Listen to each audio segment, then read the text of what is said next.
Rien que l'arrivée de Trump au pouvoir, ça fait tomber les masques. L'Union européenne est obligée de montrer sa folie. C'est-à-dire qu'on annonce union de l'épargne, c'est-à-dire le vol de l'épargne des gens. Jean-Noël Barrot, le ministre français des Affaires étrangères, dit il faut faire un saut communautaire, on va doubler le budget de l'Union européenne. Oui, allons-y, on va dépenser encore plus d'argent, on va le claquer plus fort. Tout d'abord, on reçoit ce matin Florian Philippot pour le Réveil des idées. C'est parti. Frontières, la matinale. Le réveil des idées. Bonjour Florian Philippot. Bonjour. Vous êtes président du mouvement Les Patriotes. Aujourd'hui, on vous reçoit pour un sujet autour de la liberté d'expression, puisqu'on sait qu'en France, elle est en danger, malheureusement. Et on va commencer tout de suite avec l'actualité.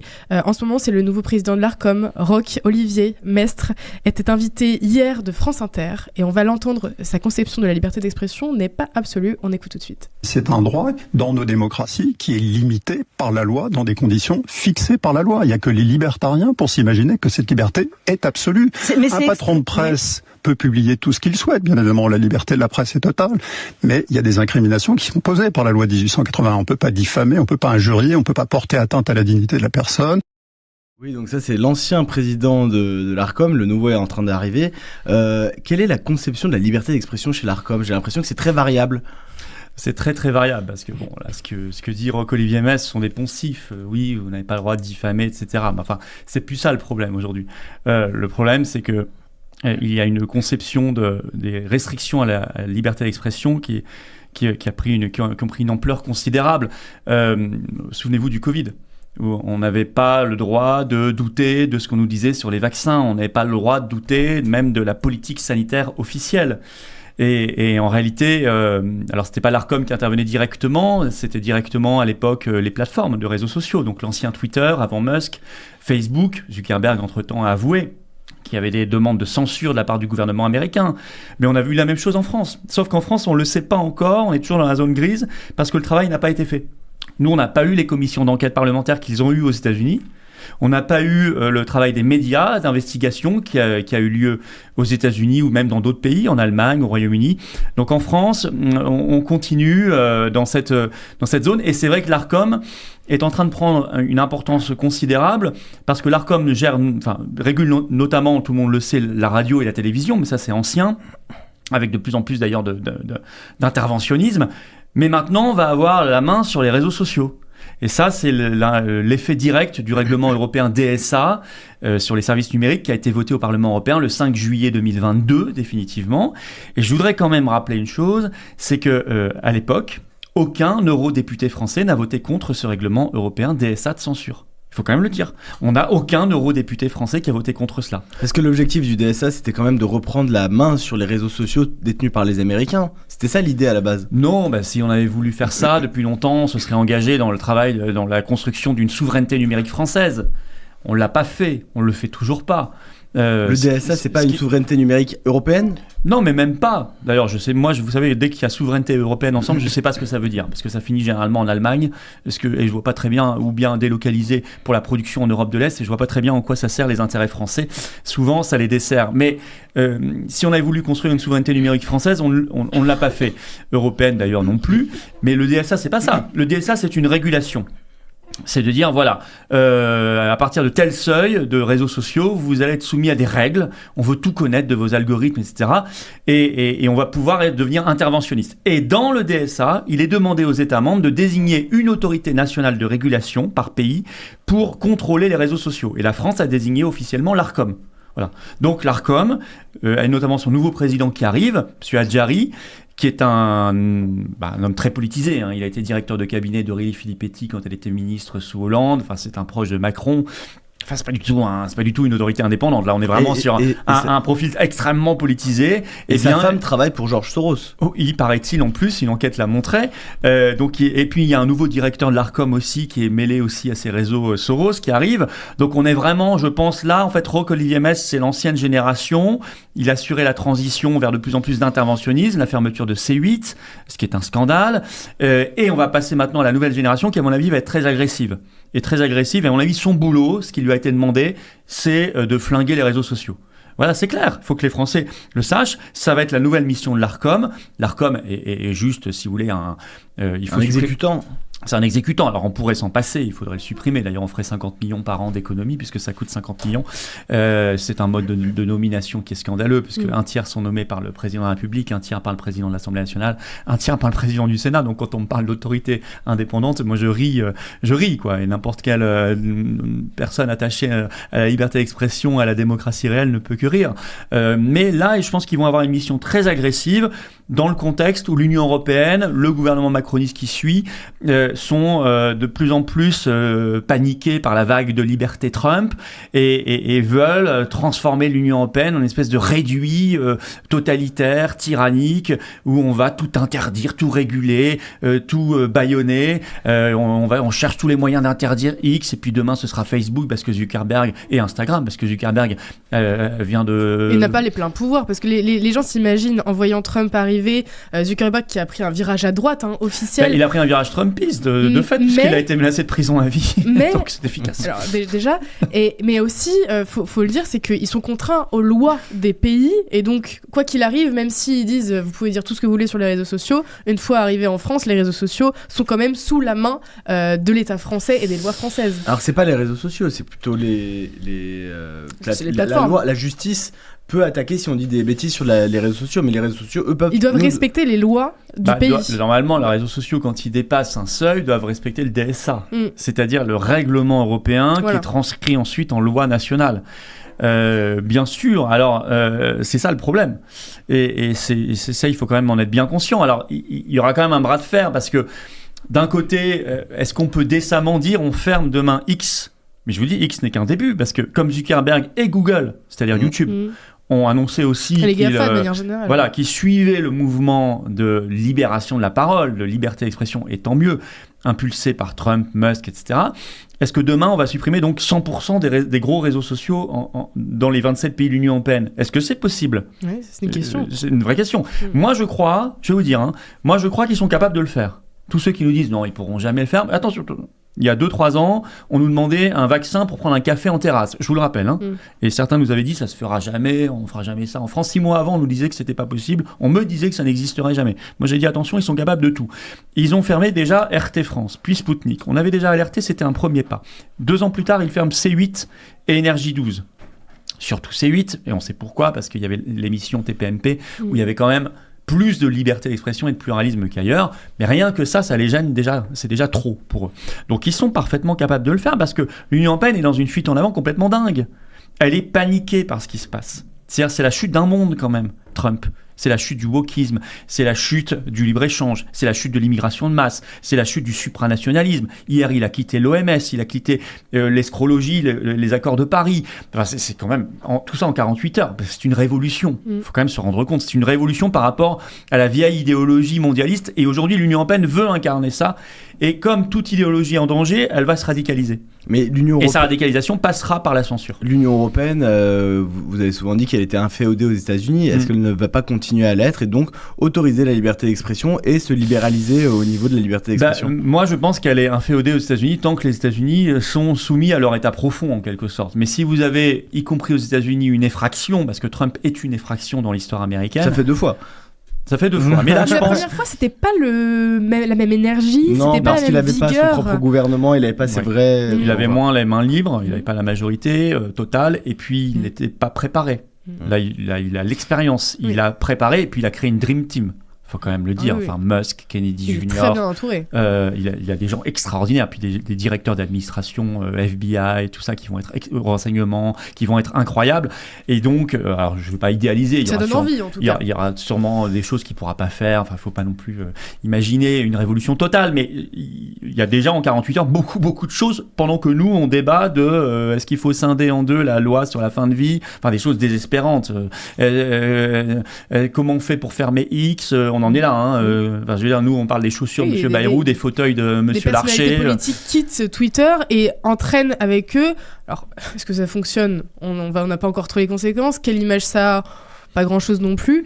Mais ça a quand même son image. C'est qu'on voit des personnes influencer d'autres. On voit aussi ce que ça a donné au moment des élections. Toutes ces personnes qui font barrage, qui font les castors, quelque part, c'est ce qu'on voit aussi apparaître. C'est que sans vouloir employer des termes un petit peu risqués, c'est une forme de collaboration à la censure. Oui, bien sûr. C'est un renversement historique. Aujourd'hui, les premiers demandeurs de censure sont les journalistes, qui devraient être les plus attachés à la liberté d'expression. Libération, Mediapart ont quitté X. Voilà. Ils sont... Non, mais vous regardez Le Monde quitte Le X. Monde, Libération. Si vous regardez... Alors, Mediapart a quitté, mais Edwy Plenel n'arrête pas de mettre des tweets en mettant des liens vers Mediapart. Donc, c'est vrai, ils peuvent pas s'en empêcher quand même, en réalité. Ils sont dans le déni, bien sûr. Non, mais par contre, vous les voyez, alors tous ceux qui sont censés observer le réel, notamment les journalistes, sont les premiers à partir. Les premiers à nous dire on quitte X parce qu'il y a trop de désinformation, sont tous ceux qui, depuis hier, nous disent Musk a fait un salut nazi, etc. C'est-à-dire n'importe quoi. Enfin, je veux dire, on a tous sorti les arrêts sur image ou les vidéos. On peut faire un salut bizarre à tout le monde, en fait, si on est malhonnête. Voilà. Et donc, en réalité, c'est eux, aujourd'hui, les plus gros pourvoyeurs de fake news, de désinformation. Donc, c'est quand même très révélateur. Ce qui se passe, je veux dire, rien que l'arrivée de Trump au pouvoir, ça fait tomber les masques. L'Union européenne est obligée de montrer sa folie. C'est-à-dire qu'on annonce union de l'épargne, c'est-à-dire le vol de l'épargne des gens. Jean-Noël Barrot, le ministre français des Affaires étrangères, dit il faut faire un saut communautaire, on va doubler le budget de l'Union européenne. Bah oui, allons-y, on va dépenser encore plus d'argent, on va claquer du fric là-dedans, on n'en claque déjà pas assez, on va créer des impôts européens, etc. Vous avez Ursula qui annonce hier on va faire l'union de l'épargne, c'est-à-dire le vol, et le gouverneur de la Banque de France dit la même chose, c'est-à-dire le vol des épargnants, faut être très clair, ça voudra dire exactement ça. Donc, elle tombe le masque. Eux, les petits censeurs qui n'acceptent la liberté d'expression que si ce qui est dit, ce qui est exprimé est d'accord avec eux. La liberté d'expression s'arrête aux frontières de leurs convictions. Dès que ça dépasse leurs convictions, il n'y a plus de liberté d'expression. Ils sont obligés d'être démasqués. Comme ils n'arrivent plus à maîtriser les choses, ils s'en vont. Ils veulent, et quand ils s'en vont, ils demandent en même temps l'interdiction pour les autres. Parce qu'ils pourraient à la limite s'en aller.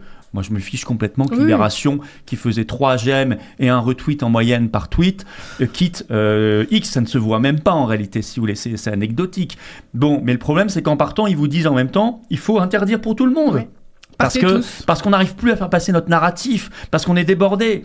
Oui, mais vous allez faire ça pour X, puis demain, je vous le dis, pour Instagram, pour Facebook, pour YouTube, etc. Parce que ce mouvement, cette vague, elle va emporter tous les censeurs. Cette vague n'est pas trop forte, justement ? Non, je ne crois pas. Moi, je crois qu'il y a toujours plus de danger dans la censure que dans la liberté d'expression. Mais justement, les Américains sont largement assez puissants pour pouvoir contrer ça. Pour pouvoir contrer le mouvement en Europe. De censure, oui. C'est-à-dire que je pense qu'eux, ils vont défendre leurs intérêts. Ils ont intérêt au marché européen. C'est-à-dire qu'ils peuvent pas, X peut pas non plus se passer en réalité du marché européen. Donc, mais je pense pas qu'ils vont non plus obéir. Et d'ailleurs, ils l'ont pas fait jusqu'ici. Le règlement DSA, en réalité, n'est pas vraiment appliqué pour l'instant, et tant mieux. Mais je pense que ça va se renforcer. Je pense que les premières amendes vont tomber, que la Commission européenne, dans 2-3 semaines, va annoncer des mesures, puisqu'elle est pressée de toutes parts, que l'Arcom en France sera le bon petit toutou de tout ça, bon petit soldat. Et donc, on verra. C'est là qu'il y aura le moment de vérité. Je dis, il n'est pas impossible qu'au moins temporairement tout ça soit interdit en Europe. Ils sont capables de le faire.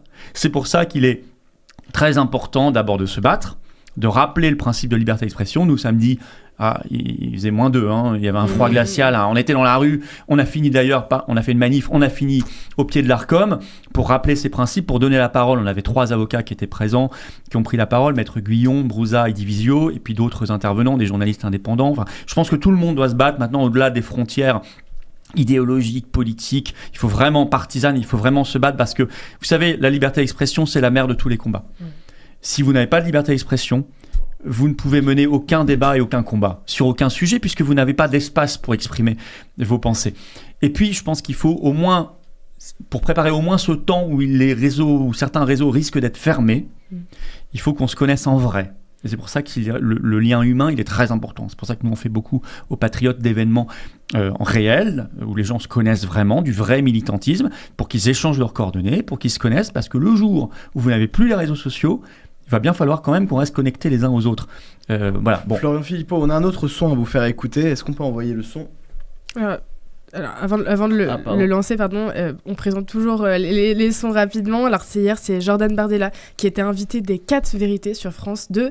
Le président du Rassemblement national a ciblé l'extrême gauche, comme d'habitude, toujours les mêmes, et leur vision très relative de la liberté d'expression. On écoute tout de suite. On a vu certains eurodéputés, certains députés de la République à gauche venir dire qu'ils allaient se retirer de la plateforme X, anciennement Twitter, et on sent que la liberté d'expression, à partir du moment où elle n'épouse pas la quasi-totalité des thèses de la gauche ou de l'extrême gauche, serait forcément mauvaise pour une partie de l'échiquier politique. Moi, je défends la liberté d'expression, et notamment la liberté d'expression sur Internet. Qu'est-ce que vous en pensez, Florian Philippot? Il a raison, Jordan Bardella. Ouais, mais c'est pas que la gauche et l'extrême gauche. Vous avez Valérie Pécresse a demandé aussi l'interdiction de X. On a dit la gauche. Thierry Breton. Non mais je veux dire, oui, enfin, si vous voulez, mais c'est quand même un mouvement général. Bon, enfin tout cela serait extrêmement crédible si M. Bardella, le 5 juillet 2022 au Parlement européen, avait voté contre le règlement européen DSA de censure. Il a jugé bon de ne pas voter contre. Donc, sous les mots, c'est bien, l'action, c'est beaucoup mieux. Voilà. Vous trouvez pas que le RN se bat quand même beaucoup pour la liberté d'expression en France ? Ben non, s'ils se battaient, ils auraient voté contre le règlement DSA de censure. Non, ils se battent verbalement, maintenant, depuis 2-3 semaines, parce qu'ils ont compris qu'il y avait un mouvement. C'est comme d'habitude. Sur le Covid, ils n'ont rien dit, puis ils sont venus 2-3 semaines avant la fin. Ils ont même traité à l'époque nos manifestations de dinguerie. Je rappelle, nos manifestations pour la liberté, déjà. Du temps du Covid, le RN les qualifiait de dinguerie et demandait à ses membres de ne pas y aller. Interdisait à Virginie Joron, qui est venue une seule fois, elle a eu le droit une seule fois de prendre la parole. Quelle était leur crainte selon vous ? On en était là, si vous voulez. Donc moi, si vous voulez, tout ça, verbalement, c'est bien, c'est beau. La réalité, c'est que le combat, il n'est pas là. Le RN n'est pas dans le combat. De toute façon, tant qu'on veut rester dans l'Union européenne, tant qu'on veut rester dans l'Union européenne, on est soumis à la censure. C'est la première étape, c'est de quitter l'Union européenne. Or, le RN ne veut pas quitter l'Union européenne. Ils ne sont pas les seuls, vous me direz. Les partis parlementaires aujourd'hui ne veulent pas quitter l'Union européenne. Ils ont bien tort, ils sont dans le système.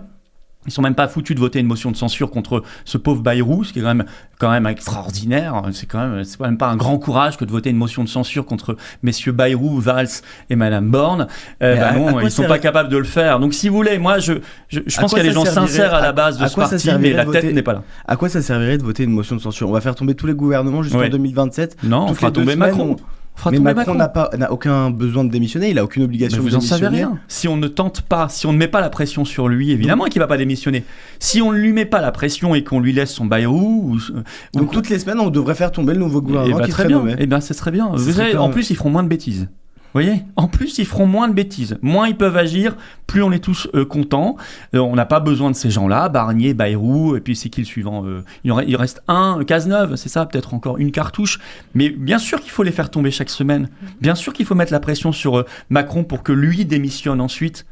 Bien sûr qu'il faut se battre. Si vous ne vous battez pas, vous n'obtenez rien.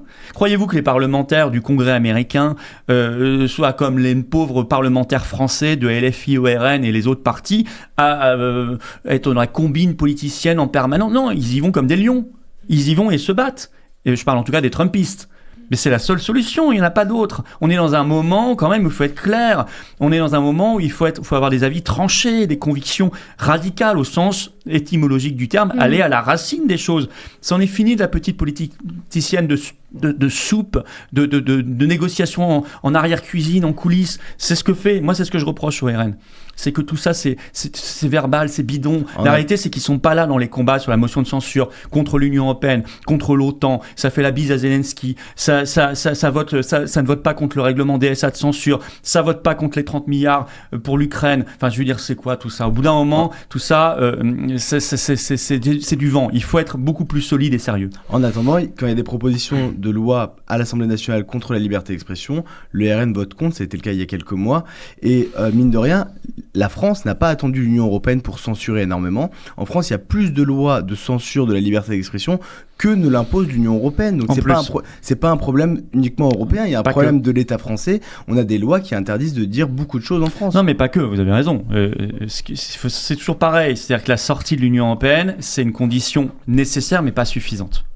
C'est bien sûr qu'il y a des combats à mener, bien sûr qu'il faut rétablir la liberté d'expression, je dirais même le principe de liberté, au-delà même de la liberté d'expression, le principe de liberté, il faut le rétablir en France, en refaire la norme et l'interdiction, l'exception.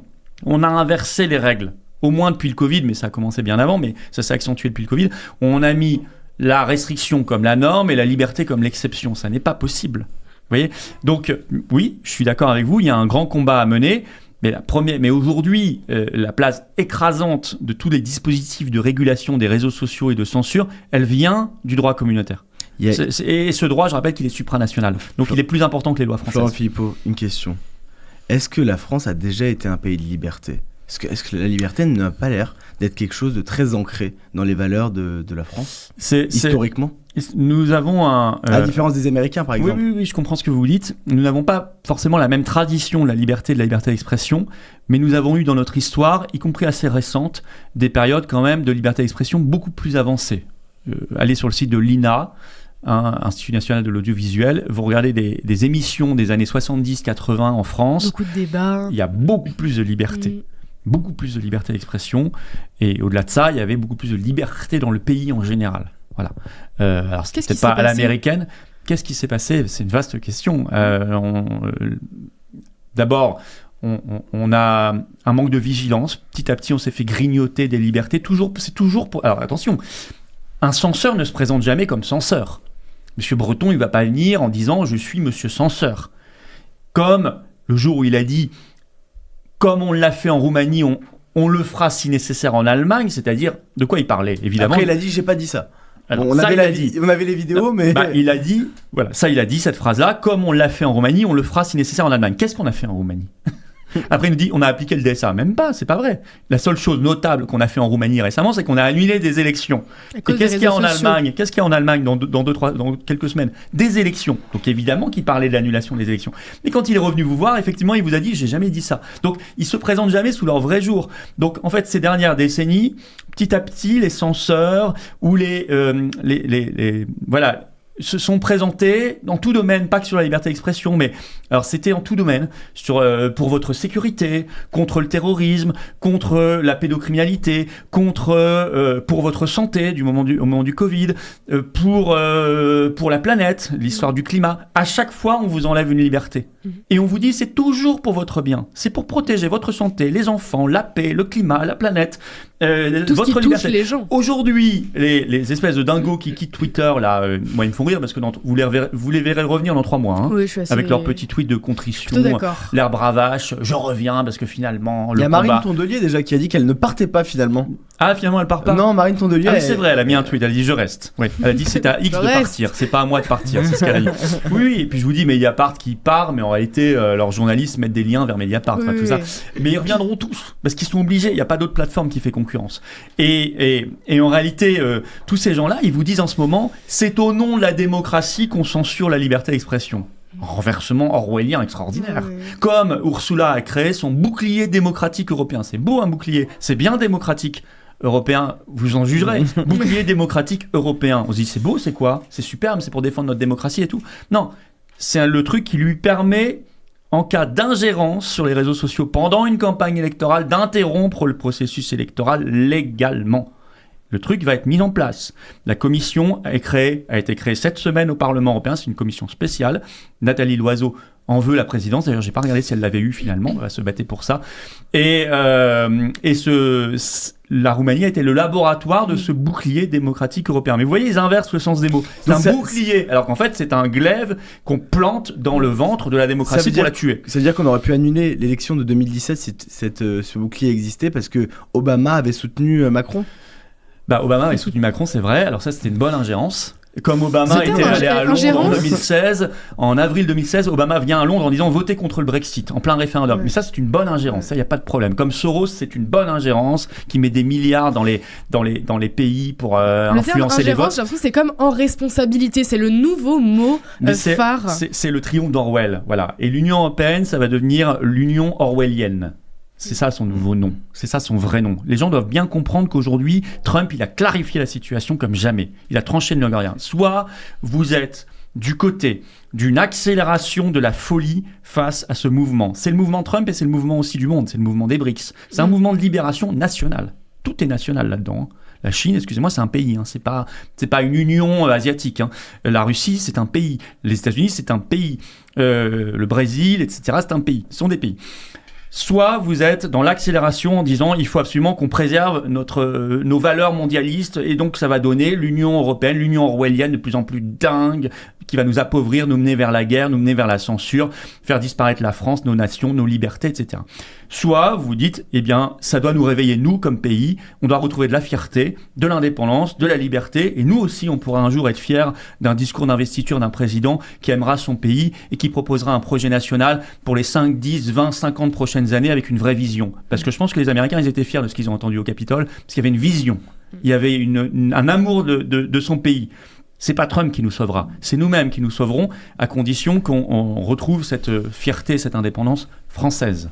Eh bien, merci beaucoup Florian Philippot d'avoir été avec nous aujourd'hui, c'est toujours un plaisir, donc on espère vous recevoir encore très bientôt pour parler de ces sujets, parce qu'on le sait, de toute façon c'est pas prêt de se terminer. Longue vie à Frontières, et faites attention à l'Arcom, parce qu'ils ont maintenant les yeux sur nous aussi, on les regarde. Les médias indépendants. Non, mais ça va être un vrai gros sujet. Je pense qu'il faut que tous les médias indépendants se rallient là-dessus, se coalisent. Nous, on demande que ça. Hein. Oui, c'est comme nous, non, j'imagine. Oui, chacun a ses problèmes de rassemblement. Mais vous êtes du bon côté du rassemblement, nous aussi. Et je pense, non, mais même, c'est un sujet très sérieux. Il faut que tout le monde se coalise, partis, médias, etc., pour la liberté d'expression, parce qu'ils vont vouloir l'attaquer très sérieusement sur Internet, c'est évident.